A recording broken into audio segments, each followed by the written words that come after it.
pour les militaires. Un décollage réussi, la fusée européenne Ariane 6 a réussi son premier décollage. La fusée haute de 56 mètres a décollé depuis la base de lancement en Guyane française à 16h heure locale.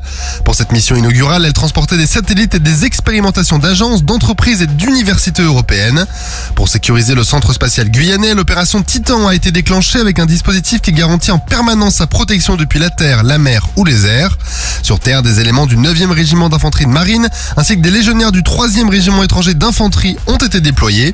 Ces derniers étaient chargés d'une mission de contrôle de zone et d'une défense face à une menace aérienne avec le renfort d'artilleurs équipés du missile Mistral. Un patrouilleur de la marine nationale et une vedette de la gendarmerie surveillaient les approches maritimes. Du côté aérien, le dispositif reposait sur 2 hélicoptères Fennec aptes à conduire des mesures actives de sûreté aérienne qui étaient chargés d'écarter tout intrus, mais il a été décidé de procéder à un renforcement du dispositif de sûreté aérienne. Ainsi, la base aérienne 367 a pu accueillir des renforts avec un détachement de 3 Rafales tout droit venus de la 4e escadre de chasse de Saint-Dizier. Une action de partenariat état-major au profit des sous-officiers sénégalais. Pendant 3 semaines, les éléments français au Sénégal ont organisé 3 formations successives au pôle d'entraînement des postes de commandement pour les sous-officiers sénégalais qui sont destinés à servir en état-major. Pendant ces 3 semaines, les formations ont alterné des cours théoriques et des mises en situation concrètes. Elles visaient à développer les compétences des sous-officiers en technique d'état-major et en travail collaboratif. Ces derniers ont ainsi étudié la symbologie, les techniques de rédaction écrite et orale et ont appliqué des procédures opérationnelles lors de points de situation. Ils ont également travaillé sur l'équipement d'une carte et la mise en œuvre d'un centre des opérations. Les sous-officiers ont ainsi appris à analyser une situation globale en prenant en compte les forces en présence, le terrain, le contexte et les objectifs pour déterminer la manœuvre à effectuer.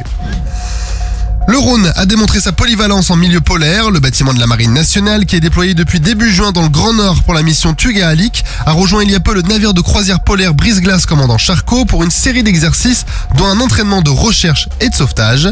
La journée a commencé par un exercice de navigation dans la banquise, une première pour un bâtiment de soutien et d'assistance métropolitain comme le Rhône, avec le commandant Charcot qui ouvrait la voie. Le Rhône, après avoir atteint une zone libre de glace, a conduit un exercice d'assistance médicale en prenant en charge plusieurs victimes simulées à bord du Charcot. Les 2 navires ont ensuite réalisé un exercice de remorquage qui a permis au Rhône d'acquérir une précieuse expérience. Ces exercices ont aussi confirmé la polyvalence du Rhône et ses capacités d'assistance en milieu polaire, tout en renforçant les relations avec la communauté polaire civile. Et clap de fin pour le challenge Terre Jeunesse. Challenge Terre Jeunesse lancé à l'occasion des Jeux Olympiques et Paralympiques de Paris 2024 incarnait l'ambition de l'armée de terre de promouvoir la jeunesse et les valeurs sportives et olympiques. Il mettait en avant la combativité, le dépassement de soi et l'esprit d'équipe, des valeurs fondamentales pour l'armée de terre où le sport est central, comme nous vous l'avons montré en présentant certains challenges sur Skyrock PLM. Ce challenge a mobilisé toutes les unités pour organiser des défis sportifs ouverts au public depuis le mois de janvier. Chaque unité a ainsi planifié et organisé son propre événement, ce qui incluait la sélection des lieux, la mise en place des équipements, les inscriptions, les partenariats et la sécurité. La première édition du challenge Terre Jeunesse a ainsi vu la participation de près de 40 000 personnes et de 96 unités. Les retours des participants, qu'ils soient civils ou militaires, ont d'ailleurs été très positifs. Sur terre, sur mer, comme dans les airs. Skyrock PLM, en équipe avec Cuneo, la mutuelle des forces armées.